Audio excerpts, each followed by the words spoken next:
क्या आप आरामदायक नींद ले पाते हैं या उसमें खलल पड़ता है?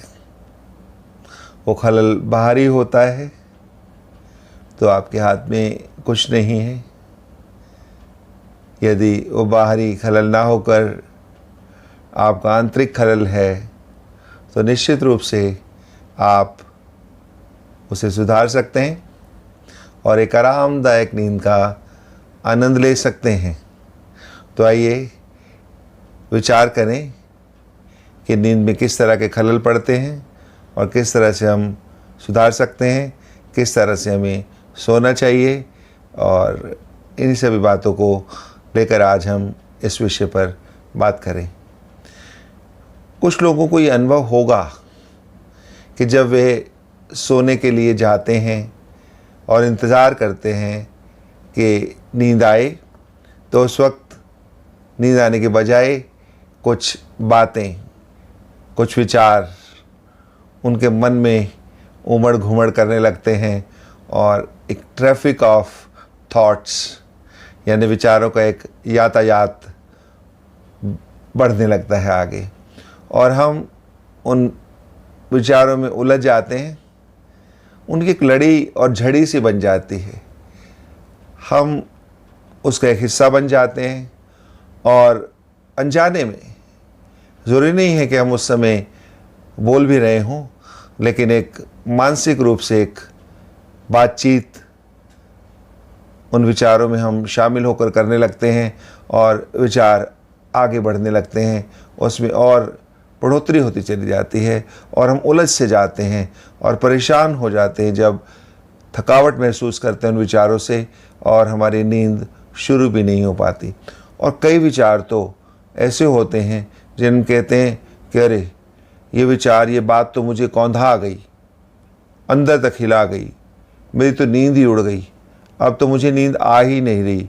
हम ऐसे उठकर बैठ जाते हैं कि जैसे हम सोए ही नहीं थे या कि सोने का समय पूरा हो चुका है और अब हम नहीं सो पाएंगे। तो ऐसी परिस्थिति में हमें मन व बुद्धि को जो आराम चाहिए होता है वो नहीं मिल पाता और हम अगले दिन के लिए तरोताज़ा नहीं हो पाते, जबकि प्रकृति ने हमारे लिए नींद का कितना अच्छा इंतज़ाम कर रखा है कि हम सोएं और हमारे शरीर की सारी मांसपेशियां और बुद्धि और प्रकृति भी उन्हें दुरुस्त करने में लग जाती है। जो हम एक दिन में थक कर अपनी क्षमता गवा चुके होते हैं, तो अगले दिन फिर से हमें प्रकृति क्षमता से भरपूर कर देती है एक अच्छी नींद की सहायता से। तभी तो कई बार कहते हैं ना कि हमें नॉर्थ की तरफ सिर करके नहीं सोना चाहिए। उसका भी कारण है कि चुंबकीय प्रभाव जो है वो खींचतान करते हैं, हमारी बुद्धि को एक तरफ से खींचते हैं, तो इसलिए जो है उसमें आराम नहीं मिल पाता। तो उसी से बचाव के लिए हमारे पूर्वजों ने हमें बताया, और वास्तुशास्त्र भी ये बताता है कि हमें जो है अपना सिरहाना यानी अपना सिर सोते समय नॉर्थ की तरफ यानी उत्तर दिशा में रख कर नहीं सोना चाहिए। इससे हमारी बुद्धि को पूरी तरह से आराम नहीं मिल पाता, बल्कि एक खिंचाव बना रहता है। ये तो हुआ कि हमारी नींद में जो विचारों का खलल है वो हमें सोने नहीं देता और हम परेशान रहते हैं। तो शान से जिए, परेशान क्यों हो? तो शान से अगला दिन जीने के लिए हमें देखना है कि हमारी नींद कैसी हो। तो एक शांत यानी ऐसी नींद जिसमें विचारों को कोई तांत ना हो, यानी एक लाइन ना हो, बल्कि हमें एकांत की महसूसता हो। एकांत को प्रभु से भी जोड़ा गया है। एक के साथ अंत तक हमें रहना है। वो एकांत प्रभु परमात्मा सदा हमारे साथ है, और एकांत नाम भी दिया गया इसी कई हमारे बहुत बड़े महापुरुषों को, और कुछ पंथों में तो भगवान को भी एकांत का नाम दिया गया है। तो इस तरह से यदि हम एकांत के साथ सो सकें और शांत नींद हो जिसमें विचारों को कोई तांत ना हो, तो हम निश्चित रूप से एक आरामदायक और ताकत से भरी, उमंग से भरी अगले दिन के लिए तैयार हो सकते हैं। और मन में यदि सुकून हो तो निश्चित रूप से आनंदमयी नींद आप प्राप्त कर सकते हैं और हमें ज़रूरत भरी नींद मिल जाती है। और जब हम सुबह उठते हैं तो बिल्कुल तरोताज़ा होते हैं। जैसे कि आप जानते भी हैं कि जल्दी सोना व जल्दी उठना, इसको भी सेहत के साथ जोड़ा गया है। सेहत की एक निशानी माना गया है कि जल्दी आपको नींद आ जाती है और जल्दी आप सुबह उठ जाते हैं। क्योंकि जब आप जल्दी सोएंगे, जल्दी उठेंगे तो आपके पास समय भी अधिक होगा, तो आप व्यायाम के लिए भी अपने शरीर को तैयार पाते हैं। इस तरह से जो है हमारे जीवन में जो बीमारियां हैं उनसे भी हम बच जाते हैं। क्योंकि early to bed early to rise, ये तो बचपन में ही स्कूल में पढ़ा दिया जाता है। तो जो विचारों का तांता आपको लेटते ही या कुछ देर में जब तक आप नींद आने का इंतज़ार कर रहे हैं शुरू होता है, तो उस वक्त हमें बाहरी जगत की ये जो बातें हैं, जो विचार हमारे बुद्धि में बहने से लगते हैं, उसको रोकने के लिए हम परमात्मा से बातचीत करनी शुरू कर दें। परमात्मा को याद करेंगे, उनसे बातचीत करेंगे, उन्हें अपना दिन भर का जो क्रियाकलाप है उसका ब्यौरा उन्हें सौंपेंगे कि आज हमने ये किया और ये हमसे भूल हो गई।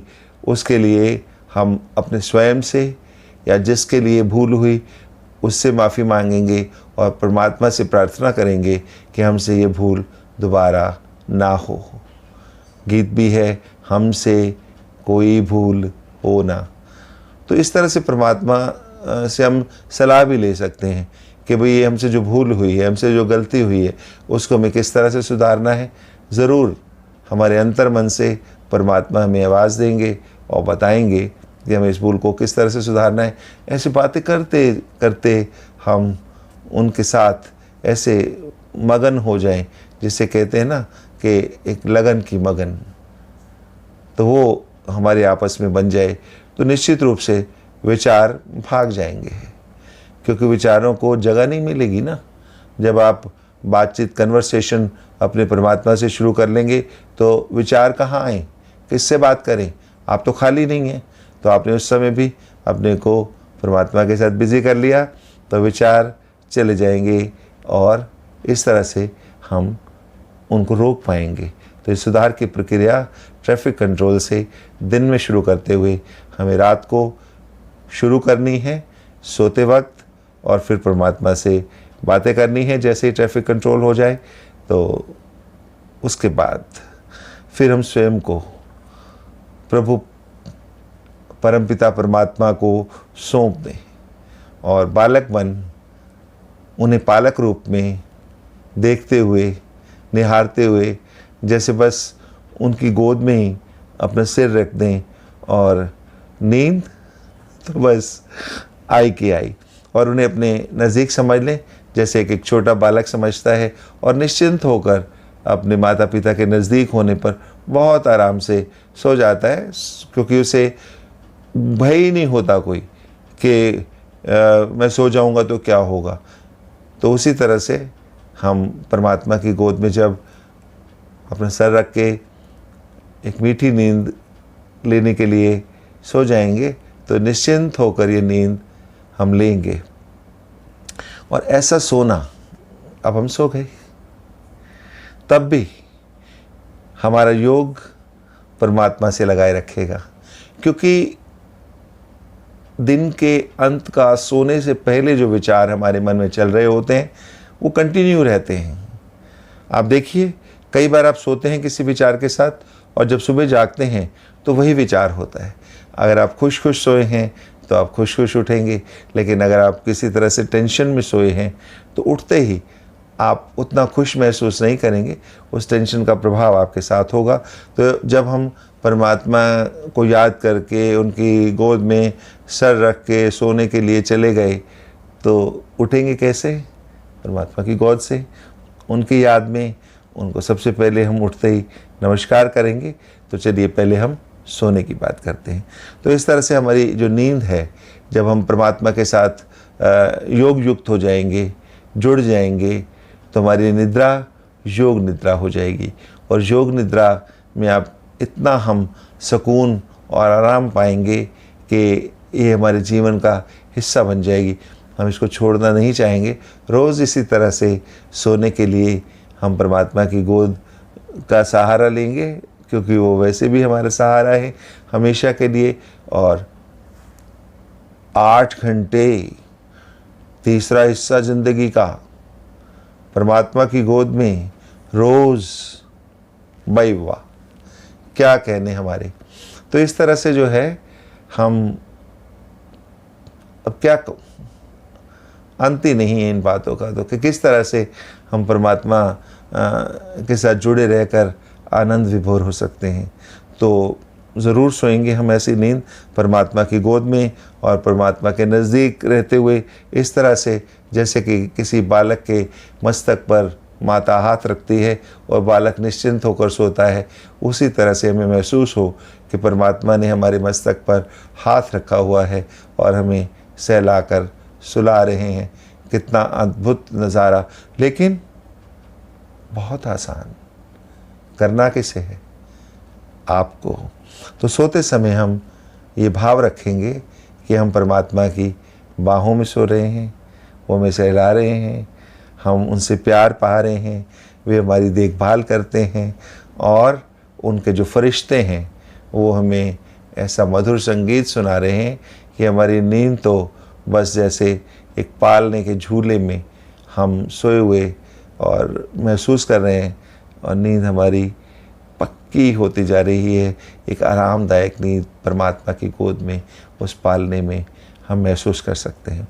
तो इस तरह से जो हमारी एक योग युक्त और जागृति भरी नींद होगी, वो हमें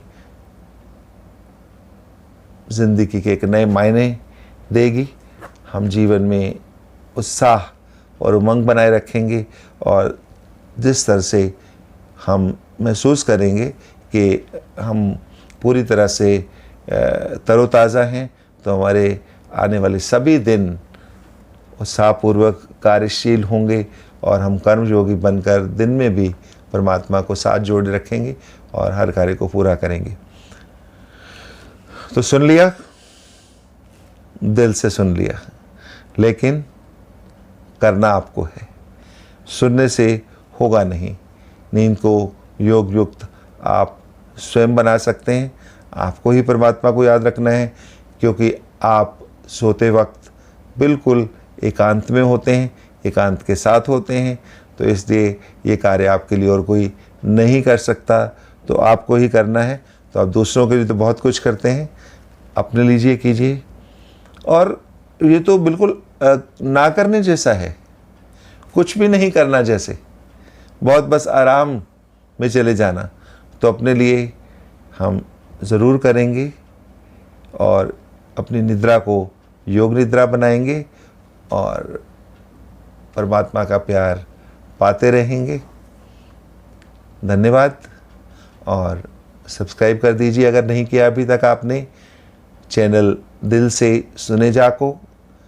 नीचे सब्सक्राइब लिखा है, आप उसे प्रेस कीजिए, उसमें डी लग के सब्सक्राइब्ड हो जाएगा। बेल दिखाई देगी, उसे प्रेस कर दीजिए ताकि आने वाली वीडियोज़ आपको एडवांस में पता लग जाएंगी और समय रहते आप उन्हें शीघ्रता से देख पाएंगे और लाभ उठा पाएंगे। और साथ में यदि आप शेयर और लाइक कर दें तो सोने पे सुहागा होगा। और धन्यवाद एक बार फिर से, और शुभ नींद सदा के लिए आपको परमात्मा देते रहें, ऐसी मेरी उनसे प्रार्थना। और आपको शुक्रिया।